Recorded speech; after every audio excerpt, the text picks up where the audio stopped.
నమస్తే, welcome to morning paper analysis. నేను సిరాజ్. తెలుగు రాష్ట్రాల్లో ఉన్నటువంటి వార్తాపత్రికల్లోని ప్రధాన అంశాలను ఒకసారి పరిశీలిద్దాం. ముందుగా ఈనాడు విషయానికి వద్దాం. ఈనాడు ఏపీలో ప్రధానంగా వేసినటువంటి శీర్షికలో 100% సేవలు ఆన్లైన్లోనే, ఆ దిశగా చర్యలు తీసుకోవాలి, ప్రజల్ని ఇంకా కార్యాలయాలకు పిలవడం ఏంటి, ఇక నుంచి అంతా డేటా ఆధారిత పాలనే, మంత్రులు, కార్యదర్శులు, శాఖాధిపతులదే బాధ్యత, డిసెంబర్ 2వ వారంలో జిల్లా కలెక్టర్ల సదస్సు, డేటా ఆధారిత పాలనపైన సదస్సులో సీఎం చంద్రబాబు స్పష్టీకరణ అనేటువంటి అంశాన్ని ఇక్కడ ప్రధానంగా హైలైట్ చేయడం జరిగింది.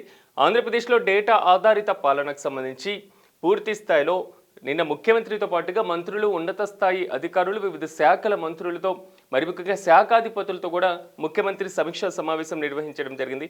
సో ఇక్కడ పూర్తి స్థాయిలో ఆన్లైన్ ద్వారా చేసేటువంటి సేవలను సచివాలయాలకు సంబంధించి కూడా ఒక విజనరీ సెంటర్లుగా అవి కూడా మార్చాలి అనేటువంటి అంశాన్ని కూడా ఇక్కడ ప్రధానంగా తీసుకోవడం జరిగింది. సో సచివాలయాల పేరు త్వరలోనే మార్పు, విజన్ యూనిట్లుగా వాడుకోవాలన్న సీఎం అనేటువంటి అంశాన్ని కూడా ఇక్కడ హైలైట్ చేయడం జరిగింది. అంటే పాలనలో టెక్నాలజీని యూజ్ చేసుకోవడం, సచివాలయ వ్యవస్థకి సంబంధించి తీసుకుంటున్నటువంటి వ్యవస్థలు, మరి ముఖ్యంగా ప్రజలతో నేరుగా అవసరాలకు ఉండేటువంటి ఛాన్సెస్ మొత్తం కూడా సచివాలయాలే కాబట్టి, గ్రామ సచివాలయాలు కానివ్వండి, వార్డు సచివాలయాలకు సంబంధించి తీసుకున్నటువంటి దాంట్లో ఇవన్నీ కూడా ఓవరాల్గా ప్రజలు నేరుగా కాంటాక్ట్ అవుతూ ఉంటారు. క్షేత్రస్థాయిలో వారి యొక్క అవసరాలు తీర్చేటువంటి ఒక కేంద్ర బిందువులుగా మాత్రం సచివాలయ వ్యవస్థ ఉండేటువంటి సిచ్యువేషన్. కాబట్టి వాటిలో టెక్నాలజీ పెంచాలి, డేటా ఆధారితమైనటువంటి సేవలన్నీ కూడా ఆల్మోస్ట్ 100% ఆన్లైన్లోనే జరగాలి, ఇంకా కార్యాలయాల చుట్టూ ప్రజలు తిరిగేటువంటి అవసరం ఏంటి, నేను ముఖ్యమంత్రి చేసినటువంటి కామెంట్స్.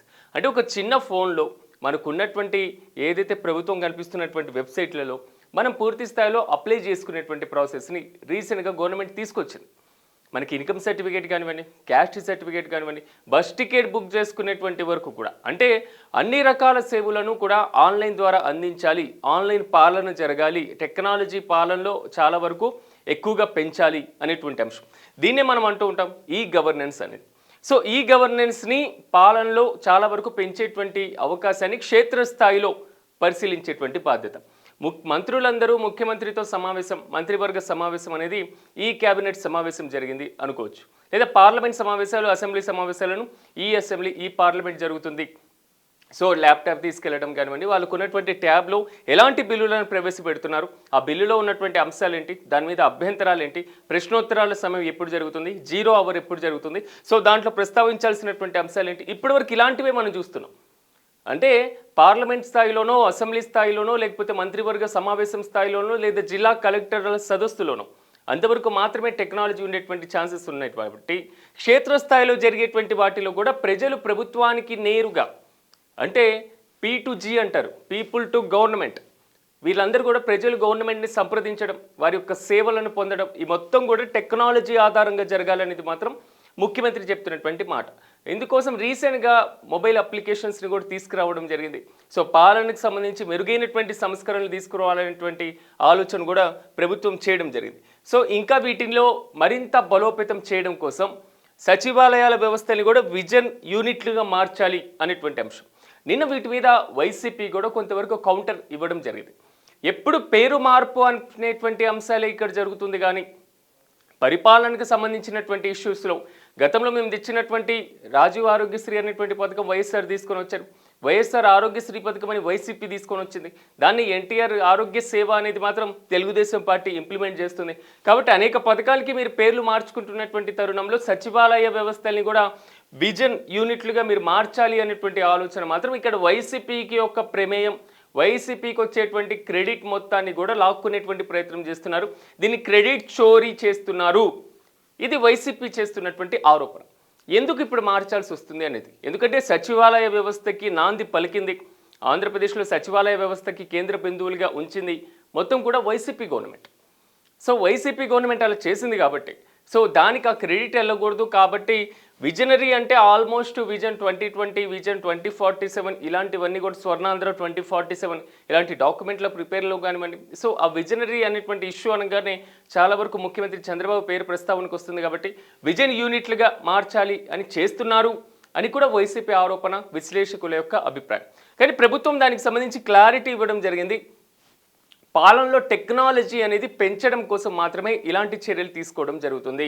ప్రజలకు సులువైనటువంటి మార్గాల ద్వారా అందించేటువంటి సేవలను మరింత బలోపేతం చేసి మరిన్ని సేవలు అందించాలి. స్మార్ట్ విలేజ్ అండ్ డెవలప్ అవుతున్నటువంటి స్టేట్ని తయారు చేయడం, ఇవి రెండే మా లక్ష్యం, మా యొక్క ఉద్దేశం. ఇది ప్రభుత్వం చేస్తున్నటువంటి కామెంట్స్. ఓవరాల్గా ఇష్యూలో మాత్రం నేను జరిగినటువంటి దాంట్లో టెక్నాలజీ పెంపు పైన మాత్రం ఎక్కువగా ఫోకస్ పెట్టేటువంటి ఛాన్సెస్ అయితే కనబడుతున్నాయి. దానికి సంబంధించి ప్రజల వినియోగంతో మాత్రమే ఇది సక్సెస్ అయ్యేటువంటి అవకాశం ఉంది. ముఖ్యమంత్రి మంత్రులతో సమావేశం ఏర్పాటు చేస్తే అది సక్సెస్ అయ్యేటువంటి కాదు, లేదా ముఖ్యమంత్రి కలెక్టర్ల స్థాయిలో లేదా కార్యదర్శులతో లేకపోతే వివిధ డిపార్ట్మెంట్ హెచ్ఓడీలతో మాట్లాడి వారితో డెసిషన్ తీసుకుంటే ఇది సక్సెస్ అవ్వడం కాదు. ప్రజలు మీ యొక్క భాగస్వామ్యంతో మాత్రమే ఇది సక్సెస్ అయ్యేటువంటి అవకాశాలు కనబడుతున్నాయి. ఇందుకోసం ప్రభుత్వం తీసుకుంటున్నటువంటి కొన్ని యాక్షన్స్ ఏంటంటే ప్రజలకి అవగాహన కల్పించడం. సో క్షేత్రస్థాయిలో అవగాహన కల్పించేది. ఒకప్పుడు ఇన్కమ్ సర్టిఫికేట్ కావాలంటే ఎంఆర్ఓ కార్యాలయం మొత్తం చుట్టూ తిరగాలి.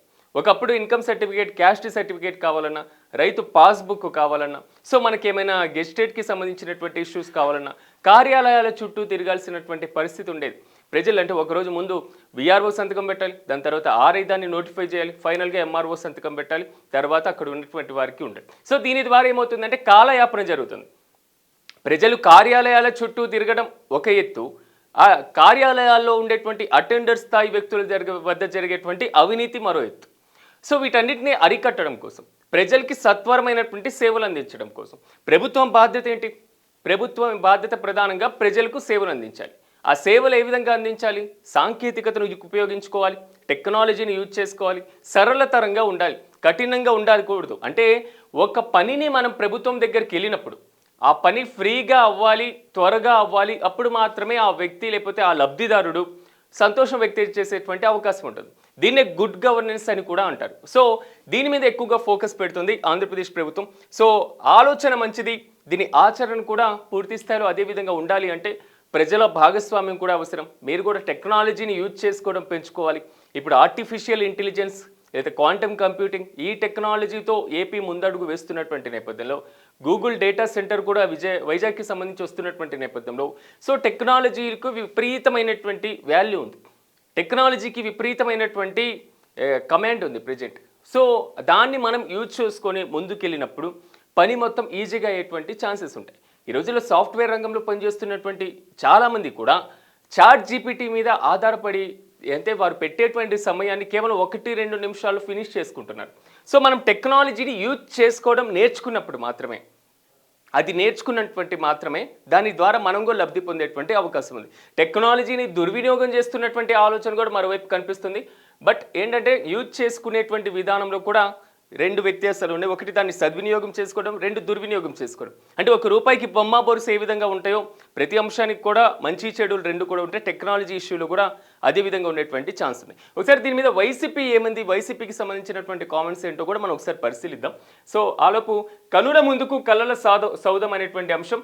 సో ఈ నెలలోనే పేదల చేతికి 6,552 టిడ్కోస్ గృహాలు. సో 8 ఏళ్ల నిరీక్షణకు తేడా పక్కాగా మౌలిక వసతుల కల్పన వచ్చే ఏడాది మార్చి నాటికి 1.18 లక్షల ఇల్లు అందించేలా ప్రణాళికలు అనేటువంటి అంశాన్ని కూడా పూర్తి స్థాయిలో సో ఆల్మోస్ట్ అంటే గతంలో అందించని లబ్ధిదారులకు సంబంధించి పెండింగ్లో ఉన్నటువంటివి చాలా వరకు కూడా టిడ్కో ఇళ్లకు సంబంధించి ఎప్పటి నుంచో పెండింగ్లో ఉంది. వైసీపీ గత 5 ఏళ్ల హయాంలో దానికి సంబంధించి ఎక్కడ టిడ్కో ఇళ్లకు సంబంధించి ఇచ్చినటువంటి పరిస్థితి లేవు. అంటే జగనన్న కాలనీలు అనేసి గ్రామానికి లేకపోతే పట్టణాలకి నగరాలకి కొంచెం మారుమూల ప్రాంతాల్లో అంటే కొంచెం బయట ఉండేటువంటి సిచ్యువేషన్స్లో ఆ రూరల్ ప్రాంతంలో మాత్రమే వాటికి స్థలాల కేటాయింపు ఇవ్వడం జరిగింది. ఇన్కేస్ స్థలాలు ఉంటే అక్కడ నిర్మాణాలు చేపట్టడం జరిగింది. కానీ టీడీపీ హయాంలో జరిగినటువంటి టిడ్కో ఇళ్లకు సంబంధించి మాత్రం ఎక్కడా కూడా పంపిణీ జరగలేదు అనేది మాత్రం టీడీపీ ముందు నుంచి చేస్తున్నటువంటి ఆరోపణ. 2014 నుంచి 19 మధ్య ఉన్నటువంటి తెలుగుదేశం పార్టీ ప్రభుత్వ హయాంలో కేంద్ర గృహ నిర్మాణ శాఖ మంత్రిగా ఉన్నారు అప్పుడు ముప్పవరపు వెంకయ్య నాయుడు. సో ఆయన ఉన్నప్పుడు రాష్ట్రానికి విపరీతంగా గృహాల మంజూరు అనేటువంటిది చాలా ఒక ప్రాతిపదికన అంటే యుద్ధ ప్రాతిపదికన నియోజకవర్గానికి ఇన్ని, జిల్లాకి ఇన్ని, లేకపోతే పూర్తి స్థాయిలో ప్రాంతాలకి ఇన్ని, ఉమ్మడి జిల్లాల ప్రాతిపదికన ఇన్ని అనేది మాత్రం పూర్తిగా కేటాయింపు జరిగింది విచ్చలవిడిగా. కానీ వాటికి ఇంకా కూడా పెండింగ్లో ఉండి సో ఆ భవనాలు కొన్ని శంకుస్థాపన దశలో ఉన్నాయి, పూర్తి చేసినటువంటి దశలో ఉన్నాయి. సో ఆల్రెడీ లబ్ధిదారులకి ఇవ్వక కట్టినటువంటి భవనాలన్నీ కూడా చెదలు పడుతూ అక్కడికి ఎక్కడికక్కడ మొక్కలు అంటే మొక్కలన్నీ కూడా ఇళ్ళ లోపల పెరిగిపోతూ కొన్ని అసాంఘిక కార్యక్రమాలకు అడ్డాలుగా మారుతూ సో డ్రగ్స్కి మరీ ముఖ్యంగా గంజాయికి బానిసలైనటువంటి వారికి కేంద్ర బిందువులుగా మారుతూ అంటే ఇలాంటి వాటికి కూడా యూజ్ అయ్యి ఎలా పడితే అలాగా నిరుపయోగంగా మారినటువంటి సిచ్యువేషన్. కాబట్టి ఇప్పుడు ప్రభుత్వం వాటి అన్నింటినీ కూడా సరిచేసి మళ్ళీ లబ్ధిదారులకి పంచేటువంటి యోచన చేస్తున్నటువంటి నేపథ్యం. దాదాపు 1.18 లక్షల ఇల్లు అందించేలా ప్రణాళికలు అనేది మాత్రం ఇక్కడ హైలైట్ అవుతున్నటువంటి అంశం. ఇప్పుడు మనం ఒక కీలకమైనటువంటి ఇష్యూ ఈరోజు జరగబోతుంది. నిజంగా భారతదేశానికి స్వాతంత్రం వచ్చినటువంటి తర్వాత అత్యంత కీలకమని చెప్పుకోవాలి. ఉన్నటువంటి సంఘటనలో కొన్ని అది వందే మాతరానికి 150 ఏళ్ళు. భారతదేశంలో వందే మాతరం గీతానికి 150 ఏళ్ళు అనేది మాత్రం ఈరోజు హైలైట్ అవ్వడం జరిగింది. ఈరోజు ఉదయం 9:50 కంటే ఆల్మోస్ట్ 10 గంటలకి భారతదేశం మొత్తంలో వందే మాతరం గీతాన్ని ఆలపించబోతున్నారు. ఇది కేంద్ర ప్రభుత్వం ఆదేశించడం జరిగింది. ఈ ఏడాది పొడవునా కూడా దీనికి సంబంధించి కూడా వేడుకలు నిర్వహించాలని ప్రధానమంత్రి నిర్ణయించడం జరిగింది. మనకి చూసుకున్నట్లయితే 1875లో నవంబర్ 7వ తేదీన అంటే సరిగ్గా ఈ రోజున 150 సంవత్సరాల క్రితం వందే మాతరం గీతాన్ని వ్రాయడం జరిగింది. బంకించంద్ర చటర్జీ ప్రముఖ స్వాతంత్ర సమరయోధులు కవి అయినటువంటి బంకించంద్ర చటర్జీ 1875 నవంబర్ 7వ తేదీన వందే మాతరం గీతాన్ని రాసి సో భారతదేశానికి స్వాతంత్రం కోసం పోరాటం చేస్తున్నటువంటి వారికి ఈ గీతాన్ని అంకితం చేయడం జరిగింది. మనకి ఆ తర్వాత స్వాతంత్ర పోరాటంలో వందే మాతరం అనేటువంటిది ఎంత హైలైట్ అయిందో మనం చూసుకున్నాం. వందే మాతరం ఉద్యమం జరిగింది. సో స్వాతంత్ర సమరయోధులు వందే మాతరం అనేటువంటి నినాదంతో దేశవ్యాప్తంగా పోరాటాలు చేసినటువంటి సంఘటనలు మనం చూసాం. వందే మాతరం అనేటువంటి ఒక్క పదం స్వాతంత్ర సమరయోధులు ఉరి కంబానికి ఎక్కి వందే మాతరం అనేటువంటి నినాదాలు చేస్తూ కూడా వారి ప్రాణాలని బలి చేసినటువంటి సంఘటన. ఖుదీరామ్ బోస్ మీకు తెలిసినటువంటి స్వాతంత్ర సమరయోధుడే కదా. ఉరికంబానికి ఎక్కించిన తర్వాత న్యాయమూర్తి ఎదురు నిలబడ్డప్పుడు పూర్తి స్థాయిలో ఒకే ఒక మాట, మీరు చివరికి ఏదైనా కోరిక ఉందా అంటే తల అడ్డంగా ఊపేసి ఒకే చిరునవ్వుతో అన్నటువంటి ఒకే ఒక పదం వందే మాతరం. దేశవ్యాప్తంగా స్వాతంత్ర సమరయోధుల పోరాటాలన్నీ కూడా వందే మాతరం అనేటువంటి పదంతో, వందే మాతరం అనేటువంటి నినాదంతో మువ్వన్నెల జెండాని చేతిలో పట్టుకొని వారు చేసినటువంటి ఉద్యమాలలో అత్యంత కీలకంగా మారిన పదం వందే మాతరం. అంటే బంకించంద్ర చటర్జీ ఆయన రాసినప్పుడు దేశవ్యాప్తంగా ఇంత ప్రాచుర్యం పొందుతుంది, దేశంలో ఇంత కీలకంగా మారుతుంది అని అనుకున్నారో లేదో తెలియదు. కానీ దేశ స్వాతంత్రం అంటే 1947 ఆగస్టు 15వ తేదీన భారతదేశానికి స్వాతంత్రం అర్ధరాత్రి వచ్చినప్పటి వరకు ఈ వందే మాతరం అనేటువంటి పదం మాత్రం దేశం మొత్తం మారుమోగినటువంటి పరిస్థితి. బ్రిటిష్ వారికి వ్యతిరేకంగా వారిని మన దేశం నుంచి తరిమేయడంలో అత్యంత కీలకంగా మారినటువంటి సిచ్యువేషన్. సో ఒకప్పుడు మనకి స్వాతంత్రం అనేటువంటి దశ లేనటువంటి సిచ్యువేషన్, అంటే స్వాతంత్రం వస్తుందా రాదా అనేటువంటి ఆలోచన కూడా సాగినటువంటి పరిస్థితుల్లో 1905లో బెంగాల్ విభజన చేయడం జరిగింది. ఉన్నటువంటి వెస్ట్ బెంగాల్ని, బంగ్లాదేశ్ని 2 ముక్కలు హిందూ ముస్లిం ప్రాతిపదికన విభజించు పాలించు అనేటువంటి సిద్ధాంతాల ప్రకారం బ్రిటిష్ వాళ్ళు చేసినటువంటి ఒక కీలకమైనటువంటి ప్రయత్నం. ఇప్పటికీ ఆ మూలాలు భారతదేశంలో ఉన్నాయి అనేది మాత్రం విశ్లేషకుల యొక్క అభిప్రాయం. ఓకే, ఆ విషయాన్ని పక్కన పెట్టేద్దాం. కానీ ఆ రోజుల్లో భారతదేశంలో ఉన్నటువంటి అత్యంత భారీ రాష్ట్రమైనటువంటి బెంగాల్ విభజనలో వందే మాతరం అనేటువంటి ఒక్క ఉద్యమే 1905లో మనకి దేశంలో బ్రిటిష్ వాళ్ళకి వ్యతిరేకంగా సాగినటువంటి అత్యంత కీలకమైనటువంటి ఉద్యమంగా మనం చెప్పుకుంటూ ఉంటాం. ఆల్మోస్ట్ ఒక 6 ఇయర్స్ ఈ ఉద్యమం సాగింది, 1911 వరకు. 1911లో బ్రిటన్ ప్రధానమంత్రి జార్జ్ 5 అనుకుంటా నాకు తెలిసి. సో ఆయన భారతదేశానికి వచ్చినప్పుడు దేశంలో సాగుతున్నటువంటి ఇంత భారీ ఉద్యమాన్ని చూసి, ఇంత కీలకమైనటువంటి ఉద్యమాన్ని చూసి మీరు వందే మాతరం ఉద్యమాన్ని మీరు ఆపేసేయండి, బెంగాల్ విభజనని మేము రద్దు చేసేస్తాం, మీకు కావాల్సినటువంటి హక్కులకి మేము ఇచ్చేస్తాం, మీరు కలకత్తా తీసుకెళ్లి రాజధాని ఢిల్లీలో పెట్టేసుకోండి, ఇలాంటి కీలకమైనటువంటి నిర్ణయాలు కూడా తీసుకోవడం జరిగింది. అంటే ఈ ఒక్క పదం వందే మాతరం అనేటువంటిది భారతదేశంలో ఒక ఉద్యమంగా మారి బ్రిటిష్ వారికి వ్యతిరేకంగా పోరాటం చేస్తున్నటువంటి వారికి కీలకంగా మారి ఆ రోజుల్లో సాగినటువంటి తంతు. దాని తర్వాత జరిగినటువంటి సహాయ నిరాకరణ ఉద్యమం కానివ్వండి, శాసనోల్లంఘన ఉద్యమాలు కానివ్వండి, క్విట్ ఇండియా ఉద్యమం కానివ్వండి, ఇండియన్ నేవీ నిర్వహించినటువంటి ఉద్యమాలు కానివ్వండి, అంటే ఈ పరంపర మొత్తం వందే మాతరం ఉద్యమాన్ని బేస్ చేసుకుని వచ్చినవే కదా. సో ఆ రోజుల్లో ఉన్నటువంటి ఏవైతే అతివాదులు మితవాదుల మధ్య నలిగినటువంటి ఈ ఉద్యమం ఎంతవరకు తారస్థాయికి చేరిందో మనం అందరం చూసాం కదా. సో బాలగంగాధర్ తిలక్ ఆ రోజుల్లో ముందుకు సాగినటువంటి వ్యక్తుల్లో ఒకరే కదా. సో గోపాలకృష్ణ గోఖలే ఆ రోజుల్లో ఈ ఉద్యమంలో కీలక పాత్ర పోషించినటువంటి వారే కదా. అంటే ప్రతి ఒక్కరూ కూడా వారికి ఎంతవరకు ఆ ప్రాంతంలో బ్రిటిష్ వారి మీద ఉన్నటువంటి వ్యతిరేకతను కనబరిచినటువంటి వారే, భారీ ఉద్యమాలకి శ్రీకారం చుట్టినటువంటి వారు. అంటే ఇక్కడ మనం గమనించాల్సినటువంటి ఇష్యూ ఏంటంటే, మనం ఈ రోజుల్లో టెక్నాలజీని యూజ్ చేసుకొని ముందుకు వెళ్తున్నా, లేకపోతే ప్రభుత్వాలు అందిస్తున్నటువంటి సేవలు యూజ్ చేసుకొని ముందుకు వెళ్తున్నాం, మనం జీవితంలో ఈ స్థాయిలో ఇప్పుడు నిలబడి ఇలా ఉన్నామన్నా ఆ రోజులు మన స్వాతంత్ర సమరయోధులు మనకు పెట్టినటువంటి స్వాతంత్ర భిక్షే కదా అనే ఆలోచన ఒకసారి మనం కూడా చూసుకోవాలి. ఖచ్చితంగా వారి యొక్క త్యాగాలను కూడా మనం స్మరించుకోవాలి. ఈరోజు వందే మాత్రం రాసి గీతం ఆల్మోస్ట్ 150 years అయింది. ఇది దేశవ్యాప్తంగా ఒక పండుగ వాతావరణం కనబడుతుంది. ఈరోజు ఉదయం 9:50 అంటే ఆల్మోస్ట్ 10 గంటలకి దేశవ్యాప్తంగా ఉన్నటువంటి అన్ని రాష్ట్రాల్లో, అన్ని కేంద్ర పాలిత ప్రాంతాల్లో వందే మాత్రం గీతాన్ని ఆలపించాలని కేంద్ర ప్రభుత్వం ఆదేశించడం జరిగింది. రాష్ట్రాల్లో కూడా భారీగా ఏర్పాట్లు చేయడం జరిగింది. తెలంగాణతో పాటుగా, అదేవిధంగా ఆంధ్రప్రదేశ్ సహా తెలుగు రాష్ట్రాలతో పాటుగా దేశవ్యాప్తంగా ఉన్నటువంటివి. అదేవిధంగా ఏడాది పొడవున దీని యొక్క ఉత్సవాలు నిర్వహించాలనేది మాత్రం కేంద్ర ప్రభుత్వం చెప్పినటువంటి మాట. సో దీనికి సంబంధించినటువంటి ఉత్తర్వులు కూడా ఇవ్వడం జరిగింది. వాడవాడల్లో ఉందే మాత్రం ఉద్యమాన్ని కూడా పాడాలనేసి కేంద్ర హోంశాఖ మంత్రి చెప్పడం జరిగింది. అంటే మన స్వాతంత్ర సమరయోధులకు సంబంధించినటువంటి ఇష్యూలో కానివ్వండి, దేశానికి స్వాతంత్రం రావడంలో కానివ్వండి కీలక పాత్ర పోషించినటువంటి ఉద్యమం వందే మాత్రం అని చెప్పుకోవాలి. కాబట్టి స్మారక స్టాంపుతో పాటుగా నాణ్యాన్ని కూడా ఈరోజు విడుదల చేయనున్నట్లుగా తెలుస్తుంది వందే మాత్రం ఉద్యమానికి సంబంధించి. సో దీన్ని మనం అనేక పోరాటాల తర్వాత 1947 ఆగస్టు 15న స్వాతంత్రం వచ్చిన తర్వాత 1950లో మన రాజ్యాంగాన్ని ఇంకో 2 రోజుల్లో మనం ఇంప్లిమెంట్ చేసుకుంటాం.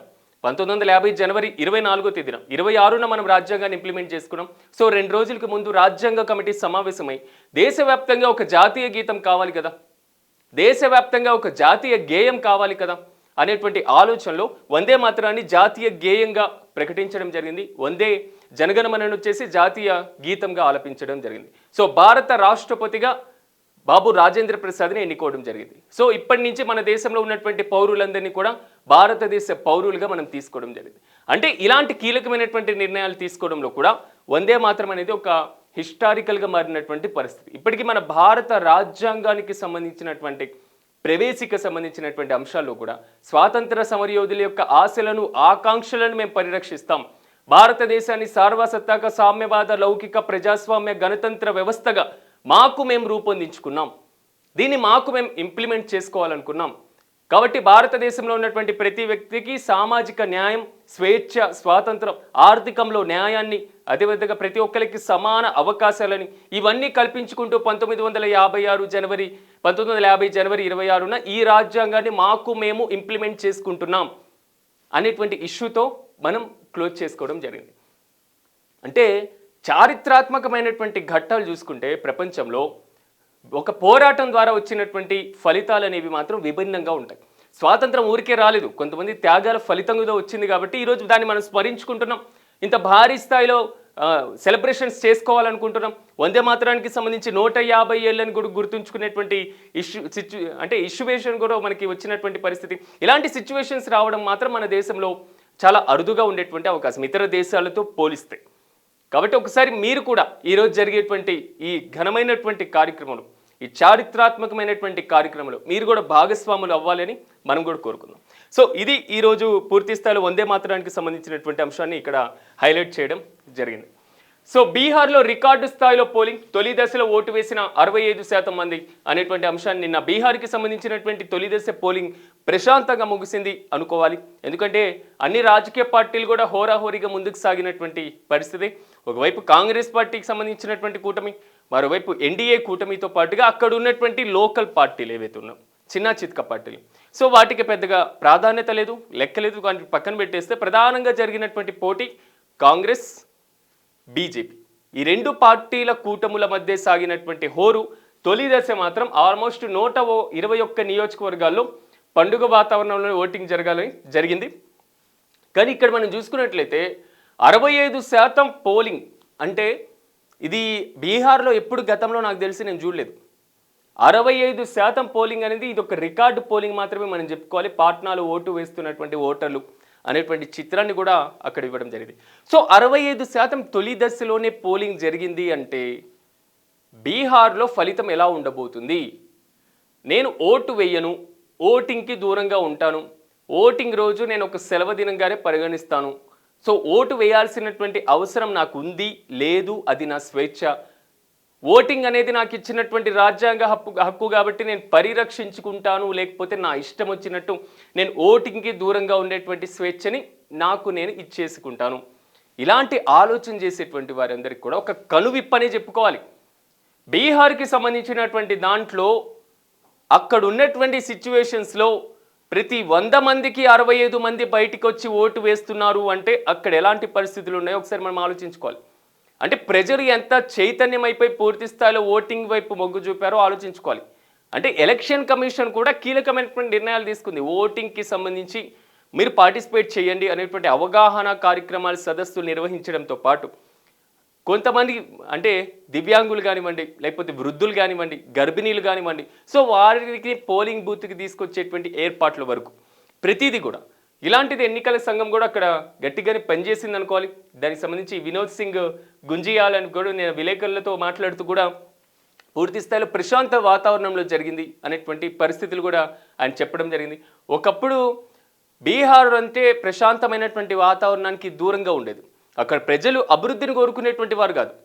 మాకు రోడ్లు కావాలి, మాకు డ్రైనేజ్ కావాలి, మాకు నీళ్లు కావాలి, లేకపోతే మాకు ఆహారం కావాలి, మాకు బిల్డింగ్లు కావాలి, మాకు డబుల్ బెడ్రూమ్లు కావాలి, మాకు పథకాలు కావాలి, మాకు ఇవి కావాలి అవి కావాలి, ఈ గొంతెమ్మ కోరికలు లేకపోతే ఈ కనీసమైనటువంటి సౌకర్యాలు అవసరం లేనటువంటి ప్రాంతాల్లో కూడా ఇలాంటి డిమాండ్లు చేసేవారు కాదు. వారు కోరుకునేది ఒకే ఒకటి, మాకు శాంతి భద్రతలు కల్పించండి, మేము బీహార్లో ఉంటున్నాం, మమ్మల్ని పరిరక్షించండి, లా అండ్ ఆర్డర్ని మీరు మాత్రం సక్రమంగా నిర్వహించండి.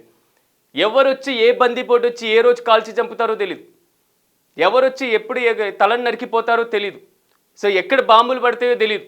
కాబట్టి మీరు శాంతి భద్రతలు ఒక్కటి పరిరక్షించండి, మాకు చాలు, మేము ప్రశాంతంగా జీవితాన్ని గడుపుతాం. అక్షరాస్యత లేకపోయినా నిరక్షరాస్యత ఎక్కుబడి ఉన్నా, సో దేశంలో ఒకప్పుడు బీహార్ అనేటువంటి ఇష్యూను ఒకసారి మనం చరిత్రలో కూడా చూసుకుంటే అశోకుడు పరిపాలించినటువంటి ప్రాంతాలు, బింబిసారుడు పరిపాలించినటువంటి ప్రాంతాలు చరిత్రలో ఒకప్పుడు పూర్తి స్థాయిలో పాటలీపుత్ర దీని యొక్క పాత పేరు. అంటే ఈ పాటలీపుత్ర ప్రాంతంలో రాజులు కేంద్ర బిందువులుగా ఉండి పరిపాలన చేసినటువంటి ప్రాంతాల దగ్గర నుంచి ఈరోజు పాట్నాగా మారిన తర్వాత దీని యొక్క పరిస్థితి ఏ విధంగా ఉండేదంటే వెనుకబడిన ప్రాంతంగా మారిపోయింది. వెనుకబడినటువంటి ప్రాంతంగా మారిపోయి పూర్తి స్థాయిలో దేశంలో ఉన్నటువంటి పురాతన తక్షశిల విశ్వవిద్యాలయాలు కానివ్వండి, సో ఆ రోజుల్లో ఉన్నటువంటి బౌద్ధ విశ్వవిద్యాలయాలు దేశంలోనే కాదు ప్రపంచంలోనే అతి పెద్ద విశ్వవిద్యాలయాలుగా ఉండేవి. కానీ ఇప్పటికీ నిరక్షరాస్యతలో వెనుకబడి ఉండేది.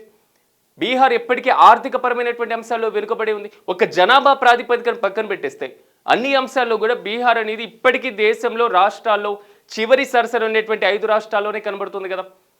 సో అలాంటి సందర్భంలో అక్కడ ప్రజలు మాత్రం శాంతి భద్రతలు కోరుకునేవారు. రీసెంట్గా వచ్చినటువంటి ఇష్యూ మాత్రం శాంతి భద్రతలు కొంతవరకు సఫలం అవ్వడం జరిగింది.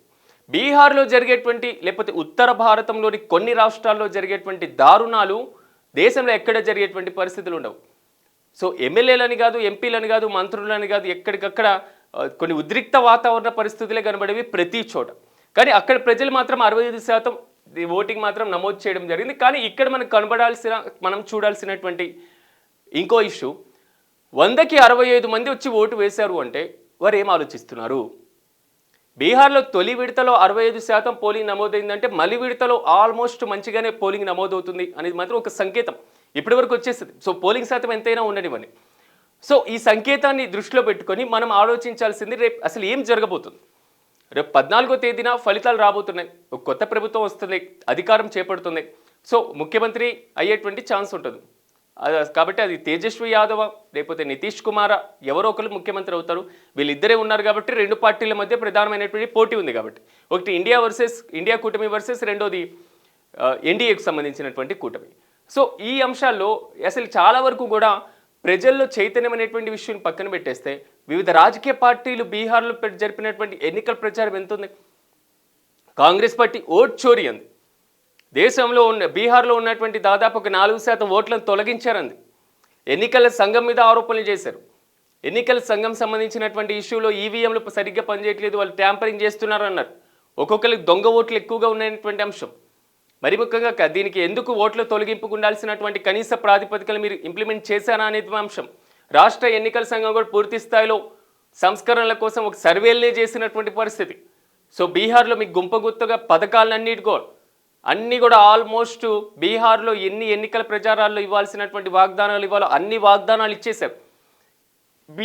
సేమ్ టైం ఎన్డీఏ కూడా ఇలాంటి పక్షాలతోనే ముందుకు వెళ్ళడం జరిగింది. ఆల్మోస్ట్ ఎన్డీఏ కూడా కేంద్ర ప్రభుత్వ పథకాలను మేము తీసుకొని వస్తున్నారు. సో డబుల్ ఇంజన్ సర్కార్ బీహార్లో ఉంది కాబట్టి డెవలప్మెంట్ జరుగుతుంది. రీసెంట్గా జరిగినటువంటి బడ్జెట్లో కూడా ఆల్మోస్ట్ బీహార్కి ఒక నూతన విమానాశ్రయం, ఇంటర్నేషనల్ ఎయిర్పోర్ట్ రావడం జరిగింది. సో 8 లైన్స్ హైవేస్ మాత్రం ఫుల్గా బీహార్లో వస్తున్నటువంటి పరిస్థితి. సో బీహార్లో ఉన్నటువంటి యూనివర్సిటీ క్యాంపస్కు ఫుల్గా నిధులు ఇచ్చేస్తూ ఉన్నారు. బీహార్ డెవలప్మెంట్ కోసం ప్రత్యేకంగా ఒక ప్యాకేజ్నే కట్టబెట్టారు.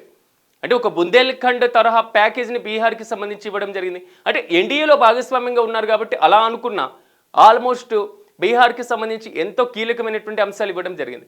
సో ఈ రెండు పక్షాల మధ్య యొక్క వాదన ప్రతివాదనలు జరుగుతున్నప్పుడు జంగిల్ రాజా అనేటువంటి ఒక ఇష్యూ కూడా రావడం జరిగింది.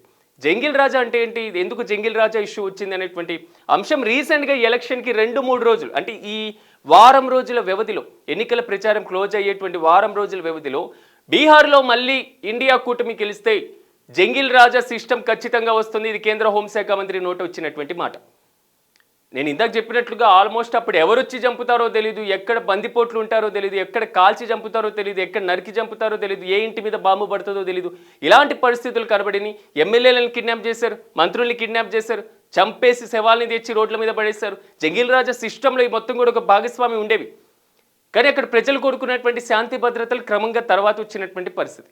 కాబట్టి ప్రజెంట్ జరిగినటువంటి ఓటింగ్లో మాత్రం భారీ స్థాయిలో నమోదైంది. కాబట్టి రేపు 14వ తేదీన రెండో విడత కూడా పూర్తయిన తర్వాత 14వ తేదీన వచ్చేటువంటి రిజల్ట్లు మాత్రం బిగ్ క్వశ్చన్ మార్క్గా మారింది.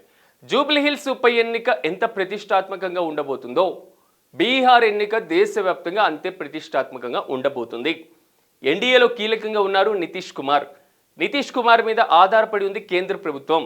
సో అలాంటి సమయంలో నితీష్ కుమార్ ముఖ్యమంత్రి అవుతారా లేదా, ఒకవేళ అసెంబ్లీ ఎన్నికల్లో ప్రతికూల ఫలితాలు వస్తే కేంద్రంలో ఉన్నటువంటి బీజేపీ వైపు ఎంతవరకు ప్రభావం చూపించేటువంటి అవకాశం ఉంది. నెక్స్ట్ వచ్చే లోక్సభ ఎన్నికల్లో కూడా దీని ప్రభావం ఖచ్చితంగా ఉంటుంది. సో వారి మనుగడ మీద ఆధారపడి ఉన్నటువంటి వ్యక్తి గెలుపు కూడా ఆ పార్టీకి చాలా అవసరం. ఇది ప్రజెంట్ జరుగుతున్నటువంటి సిచ్యువేషన్. రెండోది, బీహార్లో కాంగ్రెస్ పార్టీ అధికారంలోకి వచ్చినా రాకపోయినా జరిగేటువంటిది మాత్రం ఆ తేజస్వి యాదవ్ ఇండియా కూటమి మధ్య ఉన్నటువంటి లుకలుకలు ఏదైతే ఉన్నాయో ఆ పార్టీకి సంబంధించి కూడా కొంతవరకు ప్రభావం చూపించేటువంటి అవకాశాలు ఉన్నాయి. ఇన్ కేస్ ఇండియా కూటమి గెలిస్తే ముఖ్యమంత్రి అభ్యర్థి ఖచ్చితంగా వచ్చేటువంటి 5 ఏళ్లలో అధికారంలో ఉంటారా ఉండరా, ఒకవేళ గెలవకుండా ఓడిపోతే ఇండియా కూటమిలోనే పార్టీల మధ్య చీలికొచ్చేటువంటి అవకాశం లేదా ఉంటుందా, ఇలాంటి అంశాలు కూడా రాజకీయ విశ్లేషకులు ఆలోచన చేస్తున్నటువంటి పరిస్థితి. మరి చూద్దాం. ఫస్ట్ విడతే పోలింగ్ అయిపోయింది కాబట్టి నెక్స్ట్ విడత ఏ విధంగా ఉండబోతుంది, సో ఎలా ఉండేటువంటి ఛాన్స్ ఉందో మనం కూడా వేచి చూద్దాం. ఒకసారి మనం ఈనాడు తెలంగాణ విషయానికి వద్దాం. ఈనాడు తెలంగాణలో వేసినటువంటి ప్రధాన అంశాలను ఒక్కసారి మనం పరిశీలిద్దాం. ప్రతి ఓటర్ను కలవండి అనేటువంటి అంశం, వారు బూత్ల వరకు వచ్చేలా చొరవ చూపాలి, ఆ 3 రోజులు అత్యంత కీలకం అనేటువంటి అంశం. సో ఇదే ప్రచార జోరును కొనసాగించండి. జూబ్లీహిల్స్ ఉప ఎన్నికలపైన కీలక సమీక్ష, మంత్రులకు సీఎం రేవంత్ రెడ్డి దిశానిర్దేశం, హాజరైన మీనాక్షి, బట్టి, మహేష్ కుమార్ గౌడ్ అనేటువంటి అంశాన్ని ఇక్కడ హైలైట్ చేయడం జరిగింది. సో జూబ్లీహిల్స్ ఉప ఎన్నికలకు సంబంధించినటువంటి అంశాల్లో నిన్న ముఖ్యమంత్రి కొంతవరకు కూడా మంత్రులతో పాటుగా రాష్ట్ర వ్యవహారాల ఇన్ఛార్జ్ మీనాక్షి నటరాజన్తో, టీపీసీసీ చీఫ్ మహేష్ కుమార్ గౌడ్తో, అతను అందుబాటులో ఉన్నటువంటి మంత్రులతో సమావేశాలు ఏర్పాటు చేసి రేపు 9వ తారీఖు, కేవలం ఇంకా 2 రోజులు మాత్రమే సమయం ఉంది. ఈ రోజు రేపు ఆల్మోస్ట్ ప్రచారానికి ఎండ్ పడబోతుంది. 11వ తేదీన ఎన్నిక జరగబోతుంది. 14వ తేదీన నూతన ఎమ్మెల్యే ఎన్నిక కాబోతున్నారు ఫైనల్గా. సో ఎవరు ఎన్నికవుతారు అనేటువంటి ఇష్యూ పక్కన పెట్టండి. ఆ తర్వాత ఆయన ప్రమాణ స్వీకారం చేసేస్తారు. జూబ్లీహిల్స్కి రానున్నటువంటి 3 ఏళ్ళు ప్రాతినిధ్యం వహిస్తారు. కానీ ఇప్పుడు ఏం చేయాలి, ఎందుకు ముఖ్యమంత్రి పదే జూబ్లీహిల్స్ గురించి ఆలోచన చేస్తున్నారు? ఆల్మోస్ట్ దేశంలో ఉన్నటువంటి ఉప ఎన్నికలు మనం చూస్తున్నాం, బీహార్ ఎలక్షన్ చూస్తున్నాం, దానికి సంబంధించి కూడా కర్ణాటకలో ఎలక్షన్ జరిగితే వెళ్ళి ప్రచారం చేసేటువంటి పద్ధతి, లేదా రాజస్థాన్లో ఎన్నికలు జరిగితే, మహారాష్ట్రలో ఎన్నికలు జరిగితే ప్రచారం చేసేటువంటి పద్ధతి. మరి బీహార్లో ఎన్నికలు జరిగితే ఎందుకు ప్రచారానికి దూరం కొంతవరకు? దేశంలో బీహార్ కూడా కీలకమైనటువంటి రాష్ట్రమేగా. ఇందాక మనం చెప్పుకున్నటువంటి అంశంలో కాంగ్రెస్ పార్టీకి కూడా అది అత్యవసరమైనటువంటి రాష్ట్రమే కదా. కానీ ఇక్కడ జూబ్లీహిల్స్ మీదే ఫోకస్ పెట్టాల్సినటువంటి అవసరం ఏమొచ్చింది? ఒక జూబ్లీహిల్స్లో కాంగ్రెస్ పార్టీ ఓడిపోయింది, రాష్ట్రంలో ఉన్నటువంటి ప్రభుత్వం ఏమైనా పడిపోయేటువంటి అవకాశం ఉందా? లేదు. జూబ్లీహిల్స్ కాంగ్రెస్ పార్టీ గెలిచింది, రాష్ట్రంలో ఉన్నటువంటి ప్రభుత్వం యొక్క బలం పెరిగేటువంటి అవకాశం ఉంది. ఎప్పుడు 1998, 99 ప్రాంతంలో దేవగౌడ గవర్నమెంట్ పడిపోవడానికి ఒకే ఒక్క ఓటు కారణమైంది. ఆ ఒక్క ఓటు జయలలిత. తమిళనాడు ముఖ్యమంత్రిగా ఉన్నటువంటి జయలలిత లోక్సభలో ఒక్క ఓటు తేడాతో ప్రభుత్వాన్ని కూల్చేసి ప్రధానమంత్రి రాజీనామా చేసి కేంద్ర మంత్రివర్గం మొత్తం పడిపోయేలా చేసి ప్రభుత్వమే మార్పునకు కారణమైంది ఒకే ఒక్క ఓటు. సో ఇప్పుడు జరిగేటువంటి జూబ్లీహిల్స్ ఉప ఎన్నికల్లో ఉన్నటువంటి ఎమ్మెల్యేగా గెలిచినటువంటి వ్యక్తి ఆ ఒక్క ఓటుతో లేదా ఆ ఒక్క స్థానంతో రాష్ట్రంలో ప్రభుత్వం పదిలంగా ఉన్నటువంటి ఛాన్స్ ఏమైనా ఉందా? లేదు. నెక్స్ట్ 3 ఇయర్స్లో మళ్ళీ ఎలక్షన్ ఎన్నుకోవాలి. మళ్ళీ ఎలక్షన్ సాధారణంగా రాబోతున్నాయి. సో ఈ ఒక్క స్థానం కాంగ్రెస్ పార్టీకి ప్రాధాన్యత కాదు, మరి బీఆర్ఎస్ పార్టీకి ఆల్రెడీ సిట్టింగ్ స్థానం కాబట్టి సో గెలుచుకుంటే ఇంకో స్థానం మనం గెలుచుకుంటాం. మళ్ళీ ఈ ఒక్క స్థానంతో బీఆర్ఎస్ కూడా అధికారంలోకి రాదు. బీజేపీ ఆల్రెడీ ఉన్నటువంటి స్థానాల్లో ఈ ఒక్క స్థానం గెలిస్తే కొంతవరకు ప్రభావం ఉండేటువంటి ఛాన్స్ ఉందనేది. కానీ ప్రజెంట్ జరుగుతున్నటువంటి ప్రధానమైనటువంటి పోటీ కాంగ్రెస్ వర్సెస్ బీఆర్ఎస్ కాబట్టి ఈ రెండు పార్టీలు మాత్రం వ్యూహాలతో ముందుకు వెళ్తున్నటువంటి పరిస్థితి.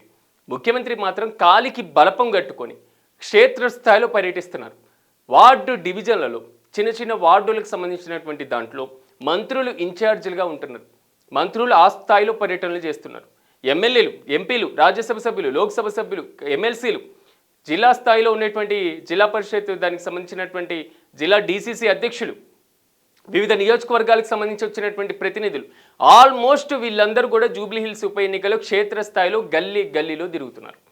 బీఆర్ఎస్ పార్టీలో కూడా అదే పరిస్థితి ఉంది. మాజీ మంత్రులు, ఆ పార్టీకి సంబంధించినటువంటి మాజీ ఎంపీలు, మాజీ ఎమ్మెల్యేలు, మాజీ ఎమ్మెల్సీలు వారి అందరూ కూడా క్షేత్రస్థాయిలోనే కనబడుతున్నారు.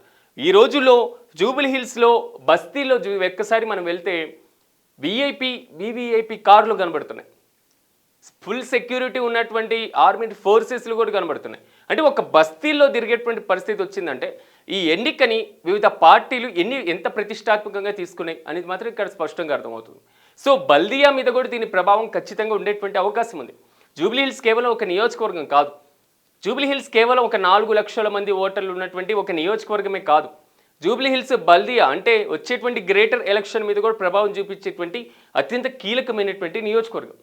అట్ ద సేమ్ టైం ఈ జూబ్లీహిల్స్ అనేది ప్రజెంట్ ప్రభుత్వానికి రెఫరెండం అని ప్రతిపక్షాలు అంటున్నాయి.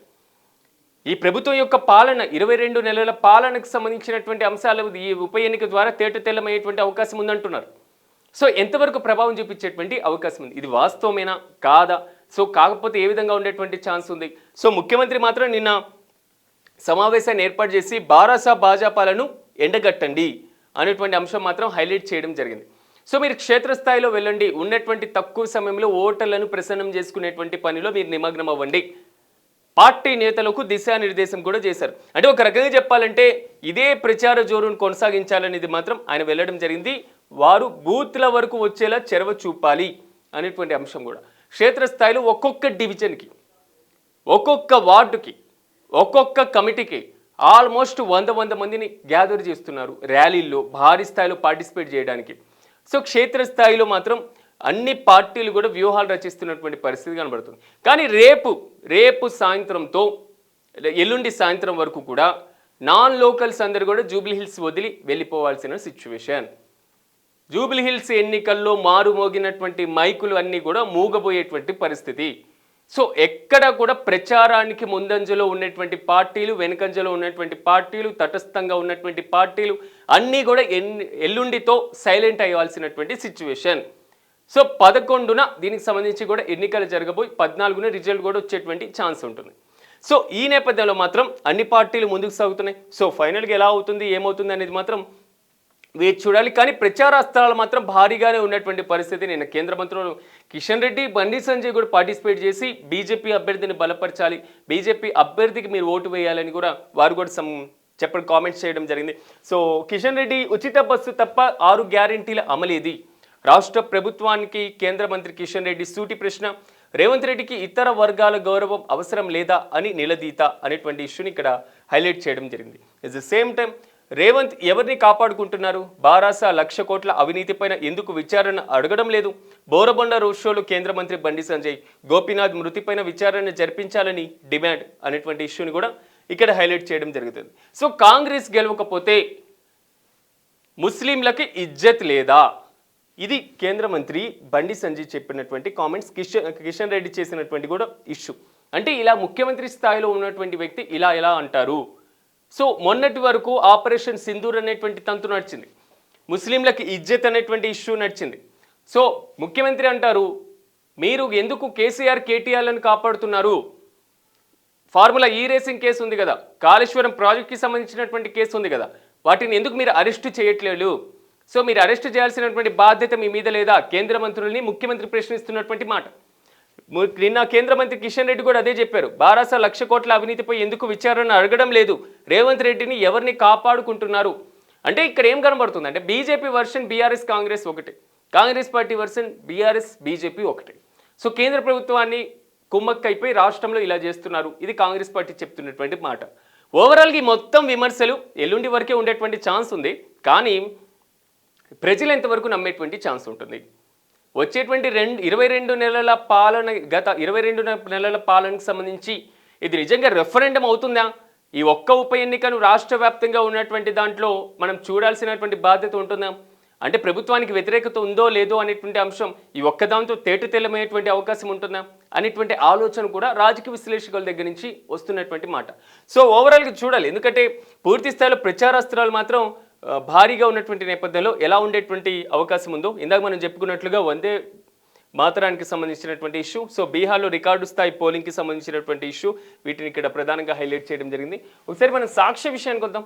సాక్షిలో వేసినటువంటి ప్రధానమైనటువంటి అంశాలను ఒక్కసారి మనం పరిశీలిస్తే, రికార్డు స్థాయిలో ఓటింగ్ అనేటువంటి ఇష్యూ బీహార్కి సంబంధించి ఇందాక మనం డిస్కస్ చేసినటువంటి అంశాన్ని ఇక్కడ ప్రధానంగా హైలైట్ చేశారు. కూలిన ఫైటర్ జెట్లు 8 అనేటువంటి ఇష్యూ, భారత్ పాకిస్తాన్ ఘర్షణలో 8 యుద్ధ విమానాలు నేలకూరాయి, తన వల్లే యుద్ధం ఆగిందని అమెరికా అధ్యక్షుడు ట్రంప్ అన్నారు అనేటువంటి ఇష్యూ.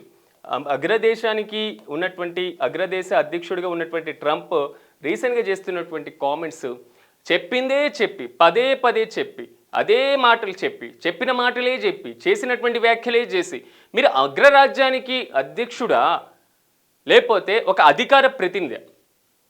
ఇది ప్రపంచవ్యాప్తంగా విమర్శలు. ఒక భారతీయుడిగా నా ప్రశ్న కూడా అదే, అసలు ఏం జరుగుతుంది? భారత్ పాకిస్తాన్ మధ్య యుద్ధం ఆపినటువంటి పరిస్థితుల్లో మీ పాత్ర, మీ ప్రమేయం, మీ యొక్క వ్యాఖ్యలు, అసలు మీ రోలే అక్కడ లేదు అని భారత ప్రభుత్వం ముక్త కంఠంతో చెప్తుంటే పదే పదే భారత్ పాకిస్తాన్ యుద్ధాన్ని నా వల్లే ఆగింది అనేటువంటి కామెంట్స్ చేయడం వెనకాల ఉన్న ఆంతర్యం ఏంటి? భారత ప్రధానమంత్రి దీనికి సంబంధించి ఒక స్టేట్మెంట్ ఇచ్చారు కదా, అమెరికాకి సంబంధించినటువంటి ప్రమేయం అనేటువంటిది లేదు, పాకిస్తాన్కి సంబంధించినటువంటి ఆర్మీ అధికారి మాత్రమే మాకు కాల్ చేసి సంప్రదించారు, కాల్పులను ఆపుదామన్నారు, ఉద్రిక్త పరిస్థితులు లేకుండా సాధారణ పరిస్థితులకు వెళ్దామన్నారు, సాధారణంగా చర్చల ద్వారా మనం సఫలం చేసుకుందామన్నారు. మనం వేసినటువంటి 4 ఏదైతే ఉగ్రవాద స్థావరాల మీద మనం ఫోర్స్ పెట్టేసి అక్కడ ధ్వంసం చేసిన వెంటనే పాకిస్తాన్ తోకముడిచింది కదా, పాకిస్తాన్ తోకముడిచి అమెరికాతో వెళ్ళి భేటీ అయింది కదా, అమెరికా ఆర్మీకి సంబంధించి పాకిస్తాన్ ఆర్మీకి సంబంధించినటువంటి వ్యక్తి అమెరికాకి అధ్యక్షుడిగా ఉన్నటువంటి వ్యక్తితో లంచ్లో ఇద్దరు కూర్చొని కలిసి తిన్నటువంటిది గుర్తుండదా? అంటే ఇక్కడ మాటలు ఎక్కడి వరకు వెళ్తూ ఉంటాయంటే వారిద్దరి మధ్య, అంటే మనల్ని తట్టుకోలేక పాకిస్తాన్ వెళ్ళి అమెరికా అధ్యక్షుడితో కూర్చొని అమెరికా అధ్యక్షుడితో మాట్లాడి అమెరికా ద్వారా ఏదో మన మీద ప్రెజర్ పెట్టినట్లు, అమెరికా ద్వారా మన మీద భారత్ మీద ఒత్తిడి తీసుకొని వచ్చి యుద్ధాన్ని ఆపేలా చేసినట్టు ఈ మొత్తం చేసి, అంటే ఇది ఒక కట్టు కథ అనుకోవాలా లేకపోతే ఫుల్ స్క్రిప్ట్ అనుకోవాలా తెలియదు, కానీ అమెరికా అధ్యక్షుడి నోట ఇలాంటి మాటలు కూడా వస్తాయా?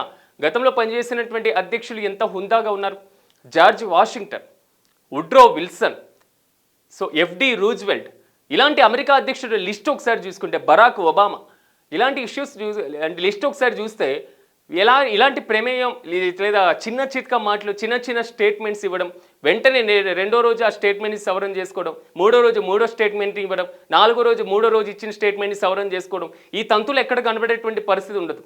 కానీ ట్రంప్ ఈ టర్మ్ మాత్రం అందరి నోట ట్రంప్ మాట నలిగి నలిగి నలిగి నలిగి నలిగి తిట్ల పురాణాన్ని అందుకుంటున్నటువంటి పరిస్థితి.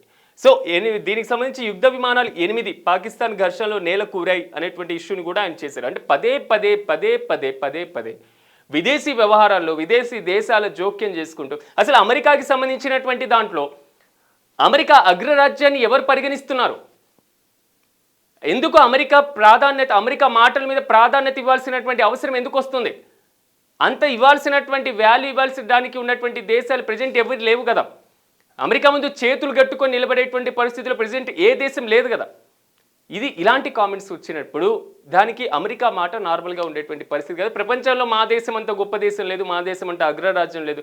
ప్రపంచంలో చీమ చిట్టుక్కుమన్నా, ప్రపంచంలో ఏ నల్లి చనిపోయినా దాంట్లో అమెరికా పాత్ర, అమెరికా కనుసన్నలు ఉండేటువంటి పరిస్థితులు ఖచ్చితంగా ఉంటాయి. అంటే ప్రపంచంలో ఏం జరిగినా అది మాకు తెలియాలి, మేమే పెద్ద అనేటువంటి హోదా ఒకప్పుడు ఉన్నంటే అమెరికా ప్రెజెంట్ లేదు కాబట్టి సో అలాంటి తంతు ఉండదు, అలాంటి ఇది ఉండదు. మరి అధ్యక్షుడు ఏమనుకుంటున్నారో తెలియదు, కానీ ప్రెజెంట్ అయితే మాత్రం వరుస స్టేట్మెంట్స్ మాత్రం ఇస్తున్నటువంటి పరిస్థితి.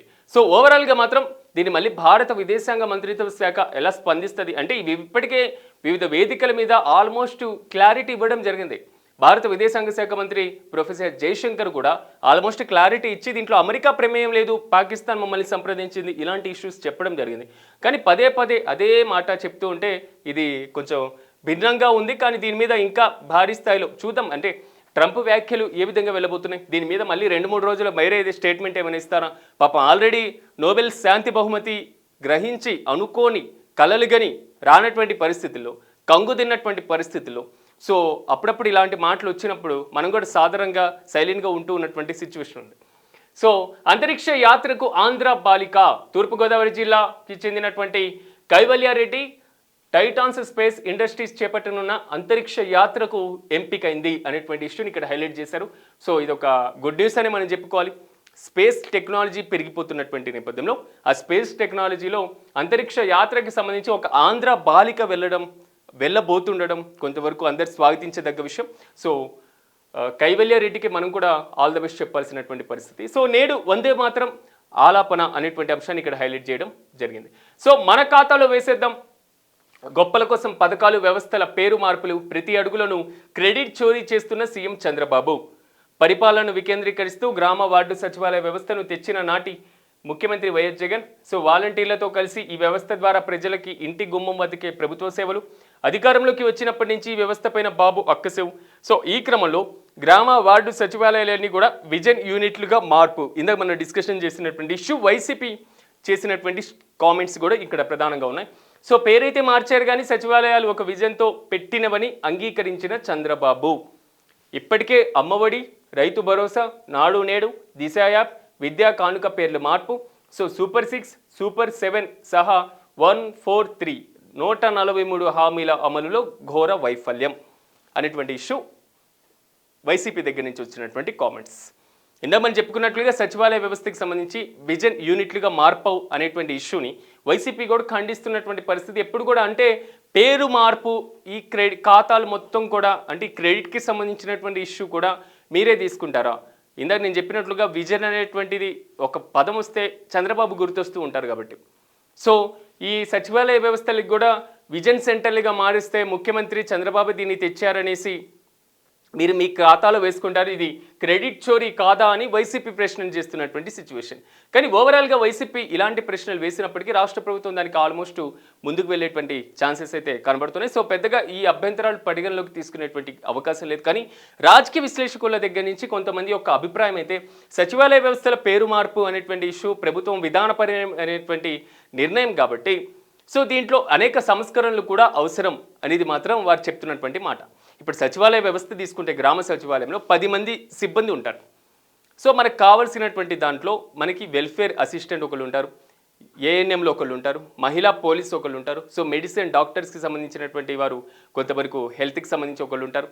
సో ఇవి కాకుండా రెవెన్యూకి సంబంధించినటువంటి డిపార్ట్మెంట్స్, అదేవిధంగా సర్వేలకు సంబంధించినటువంటి ఇష్యూ. సో ఇలా ఒక 10 మంది ఉంటాయి. ఆ 10 మంది టీంని పెట్టి దగ్గర మీకు ఏమైనా పని ఉంటే ఆ సచివాలయానికి వెళ్ళాలి, ఆ పని అక్కడ ఫినిష్ చేసుకోవాలి. మీకు కావాల్సినటువంటి పరిపాలన మొత్తం కూడా ప్రజల చెంతకు చేరుతుంది. ఒక నిజమైనటువంటి మంచి ఆలోచన, మంచి సంకల్పం సో రానున్నటువంటి రోజుల్లో ప్రజలు యూజ్ చేసుకోవడానికి అవసరమైంది. కానీ దీంట్లో అనవసరమైనటువంటి స్టాఫ్ ఎక్కువ మంది ఉన్నారు. పని భారం ఉండేటువంటి వారు కొంతమంది మాత్రమే, మిగిలినటువంటి వారు పని భారం అంతగా ఉండదు. ఎగ్జాంపుల్గా చూసుకుంటే ఏఎన్ఎంలు కానివ్వండి, సర్వేయర్లు కానివ్వండి, మహిళా పోలీసులు కానివ్వండి, ఇవి అన్ని సచివాలయాలకి యూజ్ అయ్యేటువంటి వారు కాదు అనేటువంటి ఇష్యూ కూడా ఇక్కడ ప్రధానంగా వస్తుంది. ఆ వాదన ముందు నుంచి కనబడుతున్నటువంటి పరిస్థితి. మహిళా పోలీసు ఉన్నారు అంటే నార్మల్ పోలీస్ సెలెక్ట్ అయినటువంటి విధానంలో మహిళా పోలీస్ సెలెక్ట్ అవ్వలేదు. ఓన్లీ ఎగ్జామ్ రాశారు, దాని తర్వాత వారు క్వాలిఫై అయ్యారు, అలాగే ఉంది. సో ఫిట్నెస్కి సంబంధించి నార్మల్ పోలీస్కి ఏ విధంగా ఉండాలో అలాంటి ఫిట్నెస్కి సంబంధించినటువంటి టెస్టులు కూడా వాళ్ళు పాస్ అయితే బాగుంటుంది అనేటువంటి ఆలోచన కూడా చేస్తూ ఉన్నారు. సో వీళ్ళందరూ ఒక ప్రాసెస్ ప్రకారం ఎగ్జామ్ రాసి క్వాలిఫై అయినటువంటి వారు కాబట్టి, అంటే ప్రభుత్వం తరపున వీరు పర్మనెంట్ స్టాఫ్ కాబట్టి వీరిని తీసేసేటువంటి ఆలోచన, తీసేసేటువంటి వాదన కాదు. కానీ సో దీంట్లో కూడా సంస్కరణలు అవసరం. ఇప్పుడు సర్వేయర్ ప్రతి దాంట్లో, ప్రతి గ్రామంలో సర్వేయర్ పని చాలా తక్కువగా ఉంటుంది. ఏఎన్ఎం ఉన్నారంటే సో అవసరమైనప్పుడు పని ఉంటుంది తప్ప మిగిలిన పని ఉండదు. అది కాకుండా ఇప్పుడు మహిళా పోలీస్ ఇందా మనం చెప్పుకున్నటువంటి వారు ఉంటే వీళ్ళందరూ కూడా అవసరం ఉన్నప్పుడు మాత్రమే పని ఉంటారు. కాబట్టి వీరి యొక్క మాతృశాఖలని సో మదర్ డిపార్ట్మెంట్స్కి పంపిస్తే కొంతవరకు బాగుంటుంది కదా. మహిళా పోలీస్ని పోలీస్ డిపార్ట్మెంట్కి సంబంధించి కానివ్వండి, ఏఎన్ఎంకి సంబంధించి అయితే ఆ శాఖ పరిధిలో ఉన్నటువంటి డిపార్ట్మెంట్ కానివ్వండి, సో సర్వేయర్ని కూడా రెవెన్యూ శాఖ పరిధిలో ఉన్నటువంటి ఇతర వర్క్స్ చేసుకుంటూ, అంటే పని భారం తగ్గడం అనేటువంటి ఇష్యూని పక్కన పెడితే సో వారు అక్కడ ఉంటే ఇంకా క్వాలిటీగా వర్క్ చేస్తారు కదా అనేటువంటి ఆలోచన కూడా వస్తుంది. సో వెల్ఫేర్ అసిస్టెంట్కి మీద భారం ఎక్కువగా ఉండేటువంటి అవకాశం ఉంటుంది. ఎందుకంటే సామాజిక పింఛన్లు ఇవ్వడం కానివ్వండి, సో నమోదు చేసుకోవడం, ప్రభుత్వ పథకాల్ని సంబంధించినటువంటి ఎప్పుడు ప్రజలతో కనెక్షన్ ఎక్కువగా ఉంటుంది కాబట్టి వారు కీలకంగా ఉంటారు. సో విఆర్ఓకి సంబంధించి కీలకంగా ఉండేటువంటి అవకాశం ఉంది. రెవెన్యూకి సంబంధించినటువంటి అధికారుల పట్ల ఎక్కువగా ఉండేటువంటి అవకాశం ఉంది. పిఎస్ పట్ల కొంతవరకు పనిభారం, పంచాయతీ సెక్రటరీకి సంబంధించి ఎక్కువగా వర్క్ ఉండేటువంటి ఛాన్స్ ఉంది. కాబట్టి మెయిన్ వాళ్ళ నుంచి మిగిలిన వారిని మాతృశాఖలకు పంపించి ఇలాంటి సంస్కరణలు కూడా తీసుకొని వచ్చి పరిపాలన టెక్నాలజీని పెంచితే కొంతవరకు బాగుంటుంది అనేది మాత్రం కొంతమంది దగ్గర నుంచి వస్తున్నటువంటి వాదన. సో యువతే లీడర్, సమాజంలో యువత విద్యార్థుల పాత్ర అత్యంత కీలకం. వైఎస్ జగన్మోహన్ రెడ్డి మంచి రాజకీయాలకు విద్యార్థి దశ నుంచి బీజం. ఓ నాయకుడి గురించి కాలర్ ఎగిరేసుకుని చెప్పేలా ఉండాలి. మనం మార్చలేకపోతే ఈ వ్యవస్థ మారదు. చూసి చూడనట్లు వదిలేసామంటే ఎప్పటికీ ఇలాగే ఉంటుంది అనేటువంటి అంశాన్ని ఇక్కడ హైలైట్ చేయడం జరిగింది. పార్టీకి సంబంధించినటువంటి రాష్ట్ర స్థాయి విద్యార్థి విభాగం కమిటీ సభ్యులతో, జిల్లా అదేవిధంగా అసెంబ్లీ నియోజకవర్గాల అధ్యక్షులతో మాజీ ముఖ్యమంత్రి వైసీపీ అధినేత జగన్మోహన్ రెడ్డి నిన్న సమావేశం అవ్వడం జరిగింది. సోషల్ మీడియాల ప్రచారం దగ్గర నుంచి యూత్ మీద ఉన్నటువంటి ప్రభావం వరకు, యువత సమస్యల దగ్గర నుంచి నిరుద్యోగ భృతుల వరకు, జాబ్ క్యాలెండర్ల అంశాల దగ్గర నుంచి క్షేత్రస్థాయిలో ఏ విధంగా వెళ్ళాలి అనేటువంటి అంశాల వరకు, సో పాఠశాలల్లో అందిస్తున్నటువంటి విద్య పట్ల దగ్గర నుంచి ప్రభుత్వం ఇస్తున్నటువంటి ఫీజు రియంబర్స్మెంట్ వరకు, సో ఇలాంటి అనేక అంశాల మీద వారికి దిశానిర్దేశం చేశారు. పార్టీకి సంబంధించినటువంటి అంశాలను కూడా ఇక్కడ హైలైట్ చేయడం జరిగింది. సో అంధకారంలో కేజీహెచ్ అనేటువంటి ఇష్యూని ఇక్కడ ప్రధానంగా హైలైట్ చేశారు. సో మధ్యాహ్నం నుంచి నిలిచిపోయిన విద్యుత్ సరఫరా, తీవ్ర ఇబ్బందులు పడుతున్నటువంటి రోగులు అనేటువంటి అంశాన్ని, విశాఖలో ఉన్న కేజీహెచ్లో సెల్ ఫోన్ టార్చ్ వెలుతుల్లో కూడా వైద్యం చేస్తున్నటువంటి సిచ్యువేషన్ ఇక్కడ ఇవ్వడం జరిగింది. దీని మీద వైద్య ఆరోగ్య శాఖ ఏ విధంగా స్పందిస్తుంది, సో ఎలాంటి వివరణ ఇస్తుందో మనం కూడా వేచి చూడాలి. సో నిర్లక్ష్య డ్రైవింగ్కు ఏఐ బ్రేకులు అనేటువంటి అంశాన్ని ఇక్కడ హైలైట్ చేశారు. అట్ ద సేమ్ టైం డ్రైవర్ల బిహేవియర్ ప్రొఫైల్ సిద్ధం చేయాలని కేంద్రం నిర్ణయం. ఆర్టిఫిషియల్ ఇంటెలిజెన్స్ టెక్నాలజీతో రూపకల్పనకు మార్గదర్శకాలు జారీ. నిర్లక్ష్యపూరిత డ్రైవర్లపైన కఠిన చర్యలు కసరత్తు. జాతీయ రహదారుల భద్రతా ప్రణాళిక 2030 ఖరారు అనేటువంటి అంశం. సో రీసెంట్గా జరుగుతున్నటువంటి రోడ్ యాక్సిడెంట్లు కానివ్వండి, సో దాని ప్రభావం ఎక్కువగా ఉన్నటువంటి నేపథ్యంలో సో కేంద్ర ప్రభుత్వం కూడా ఈ డ్రైవింగ్ సిస్టమ్కి సంబంధించి డ్రైవింగ్ స్కిల్స్లో కూడా ఆర్టిఫిషియల్ ఇంటెలిజెన్స్ని ఎక్కువగా యూజ్ చేసుకోవాలి అనేటువంటి ఆలోచన చేయడం జరుగుతుంది. సో ఇందులో భాగంగానే సో జాతీయ రహదారుల భద్రతా ప్లాన్ని, నేషనల్ హైవేస్కి సంబంధించిన సేఫ్టీ ప్లాన్ 2030ని కూడా రూపకల్పన అనేటువంటి ఇష్యూని కూడా ఇక్కడ ప్రధానంగా హైలైట్ చేయడం జరిగింది. ఒకసారి మనం ఆంధ్రజ్యోతి విషయానికి వెళ్దాం. ఆంధ్రజ్యోతిలో ఉన్నటువంటి ప్రధానమైనటువంటి అంశాలు ఏమున్నాయి, సో వారు ప్రధానమైనటువంటి శీర్షికలు ఏమేమి వేయడం జరిగిందో ఒకసారి మనం కూడా పరిశీలిద్దాం. సో మరో డిప్యూటీ బీసీ నేతను ఉప ముఖ్యమంత్రి చేసే యోచనలో కాంగ్రెస్. టీపీసీసీ చీఫ్ మహేష్ గౌడ్కు అవకాశం. అదే జరిగితే టీపీసీసీకి కొత్త అధ్యక్షుడు, మంత్రివర్గ పునర్వ్యవస్థీకరణకు అవకాశాలు. స్థానిక ఎన్నికల తర్వాత ముహూర్తం. ప్రమాదంలో పలువురు మంత్రి పదవులు. అజారుద్దీన్ బాటులో చోటు కోసం సీనియర్ నేతల యత్నాలు అనేటువంటి ఇష్యూని ఇక్కడ హైలైట్ చేశారు. రాష్ట్రంలో మరో ఉప ముఖ్యమంత్రి రాబోతున్నారా? తెలంగాణలో మరో ఉప ముఖ్యమంత్రి అవసరం ఉందా? సో ప్రజెంట్ ఉన్నటువంటి మల్లుబట్టి విక్రమార్క ఉన్నారు కాబట్టి సో ఆయనకి పక్కన పెట్టేటువంటి ఆలోచన, ఆయన్ని మీద కొంతవరకు ఉద్వాసన పలికేటువంటి ఆలోచన ఎక్కడా ఉండదు. ఖచ్చితంగా మల్లుబట్టి విక్రమార్క క్యాబినెట్లో ఉంటారు, డిప్యూటీ సీఎంగా ఉంటారు. ఎందుకంటే ముఖ్యమంత్రి రేసులో ఉన్నటువంటి వ్యక్తి కాబట్టి సో ఆయన మీద ఉండేటువంటి ఛాన్స్ ఉండదు. కానీ ఇంకో డిప్యూటీ సీఎంని తీసుకుంటే ఏ విధంగా ఉండేటువంటి ఛాన్స్ ఉంటుంది. మరి ముఖ్యంగా బీసీ నేతలు ఉప ముఖ్యమంత్రి చేసేటువంటి ఆలోచనలో కాంగ్రెస్ పార్టీ ఆలోచిస్తుంది కాబట్టి ప్రజెంట్ రాష్ట్ర పార్టీ వ్యవహారాల అధ్యక్షుడు ఎవరైతే ఉన్నారో TPCC chief Mahesh Kumar Goud BC సామాజిక వర్గం నుంచి ఉప ముఖ్యమంత్రి అంటే డిప్యూటీ సీఎంని చేస్తే త్వరలో కొత్త పీసీసీ చీఫ్ వచ్చేటువంటి ఛాన్స్ ఉంటుంది. ఓకే, ఆ ఇష్యూ వరకు బాగానే ఉంది. బీసీకి ఉప ముఖ్యమంత్రి పదవి ఇస్తే ఆల్రెడీ రాష్ట్రంలో ఉన్నటువంటి ఉప ముఖ్యమంత్రి కాకుండా 2 ఉప ముఖ్యమంత్రులు అవుతారు. ఇప్పటికే అజారుద్దీన్ని క్యాబినెట్లోకి తీసుకోవడం జరిగింది. మైనార్టీ కోటాలో ఒక మంత్రి పదవి ఇవ్వడం జరిగింది. ఇక రాష్ట్ర క్యాబినెట్లో 2 పదవులు ఖాళీగా ఉన్నాయి. ఈ 2 పదవులతో పాటుగా సో డిప్యూటీ సీఎంగా ఒకళ్ళని తీసుకుంటే ఇంకో పదవి ఖాళీగా ఉండేటువంటి ఛాన్స్ ఉంటుంది. ఆల్రెడీ క్యాబినెట్లో అసంతృప్తి మంత్రులు ఎవరైతే ఉన్నారో, ముఖ్యమంత్రికి సంబంధించి కొంతవరకు సో పడని మంత్రులు ఎవరైతే ఉన్నారో, సో ముఖ్యమంత్రి అయిష్టంగా ఉన్నటువంటి మంత్రులు ఎవరైతే ఉన్నారో వారిని పక్కన పెట్టేటువంటి ఛాన్సెస్ కూడా ఉంటాయి. ఒక 2-3 పోస్టులు అయినా కానీ సో ఆ కోటాలో కూడా మిగిలిన వారిని క్యాబినెట్లో తీసుకునేటువంటి అవకాశం ఉంది. కానీ జూబ్లీహిల్స్ ఉప ఎన్నికల తర్వాత కానీ, స్థానిక సంస్థల ఎన్నికల తర్వాత కానీ దీని ప్రాసెస్ ఉండేటువంటి ఆలోచన ఉన్నట్లుగా తెలుస్తుంది. బట్ డిప్యూటీ సీఎం పదవిని ఒక్కళ్ళకి ఇస్తే దాని ప్రాధాన్యత ఎక్కువగా ఉండేటువంటి ఛాన్స్ ఉంటుంది. ఇద్దరికి ఇచ్చినప్పుడు ఎలా ఉండబోతుంది? ఎందుకంటే రాష్ట్ర ముఖ్యమంత్రి పదవి కోసం రేవంత్ రెడ్డి అదేవిధంగా మల్లుబట్టి విక్రమార్క వీళ్ళిద్దరు కూడా అప్పుడు జరిగినటువంటి ప్రయత్నం కానివ్వండి, పార్టీ హైకమాండ్ నిర్ణయం ఫైనల్గా వచ్చే వరకు జరిగిన ఉత్కంఠ కానీ మనం చూసాం. సో కాబట్టి ఒకరికి సీఎం, మరొకరికి డిప్యూటీ సీఎం ఇచ్చారు. సో ఇంకో డిప్యూటీ సీఎం తీసుకుంటే డిప్యూటీ సీఎం యొక్క ప్రాధాన్యత తగ్గినట్లు కాదా అనేటువంటి ఇష్యూ, అనేటువంటి వాదన కూడా లేకపోలేదు.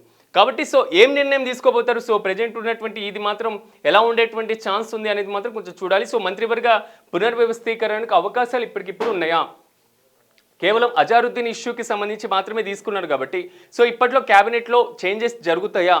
ఒకవేళ జరిగితే ఎలాంటి తన టీం ఏర్పాటు చేసుకోవడం కోసం ఏమేమి చేసేటువంటి అవకాశం ఉంది? ఏ సామాజిక వర్గాలకి ఎక్కువగా ప్రాధాన్యత ఇచ్చేటువంటి ఛాన్సెస్ కనబడుతున్నాయి? హైదరాబాద్తో పాటుగా నిజామాబాద్ ఇలాంటి ప్రాంతాల్లో కొన్ని మంత్రి పదవులు ఇప్పటికీ లేవు ఆ జిల్లాలకి. సో అక్కడ ప్రాతినిధ్యం కల్పించబోతున్నారా? ముఖ్యమంత్రి తన సొంత టీంని ఏర్పాటు చేసుకునేటువంటి ఆలోచనలో మాత్రం ఉన్నటువంటి నేపథ్యం కాబట్టి ఇప్పుడే దీని మీద డెసిషన్ తీసుకుంటారా? శాఖపరమైనటువంటి మార్పులు ఏమైనా చేస్తారా? శాఖల మార్పులు చేర్పులు ఉండేటువంటి అవకాశాలు ఏమైనా ఉన్నాయా అనేది మాత్రం కొంతవరకు ఉత్కంఠ ఉంది. సో ఫైనల్గా చేస్తారా లేదా అనేటువంటి ఇష్యూ మాత్రం కొన్ని రోజులు క్లారిటీ వచ్చేటువంటి ఛాన్స్ ఉంది. సో జూబ్లీహిల్స్ ఉప ఎన్నికలు ప్రభుత్వం పైన రెఫరెండమే అనేటువంటి ఇష్యూని కూడా ఇక్కడ హైలైట్ చేశారు. సో మాజీ మంత్రి కేటీఆర్ చెప్పినటువంటి కామెంట్స్ నిన్న దానికి సంబంధించి కూడా పూర్తి స్థాయిలో హైలైట్ చేయడం జరిగింది. ఓవరాల్గా మాత్రం తెలుగు రాష్ట్రాల్లో ఉన్నటువంటి వార్తాపత్రికల్లోని ప్రధానమైనటువంటి అంశాలు ఇవి. సో ఒకవైపు జూబ్లీహిల్స్ ఉప ఎన్నికల్లో తెలంగాణలో కూడా వివిధ పార్టీలు ముందుకు వెళ్తున్నటువంటి నేపథ్యంలో ఆంధ్రప్రదేశ్లో కూడా క్రెడిట్ చోరీ అనేటువంటి ఇష్యూ దగ్గర నుంచి బీహార్ ఎలక్షన్కి సంబంధించినటువంటి తొలి దశ వరకు అన్నీ కూడా ముందుకు సాగినటువంటి నేపథ్యం. సో ఎలా ఉండబోతుంది, ఏముండబోతుంది, ఏం జరగబోతుంది, రిజల్ట్ ఎలా ఉండేటువంటి అవకాశం ఉంది, మారుతున్నటువంటి రాజకీయ సమీకరణాలన్నీ కూడా ఎలా ఉండేటువంటి అవకాశం ఉందో మనం కూడా వేచి చూద్దాం. ఇది వాల్టి పేపర్ ఎనాలిసిస్. రేపటి ఎనాలిసిస్లో మళ్ళీ కలుద్దాం. చూస్తూనే ఉండండి మెగా 9.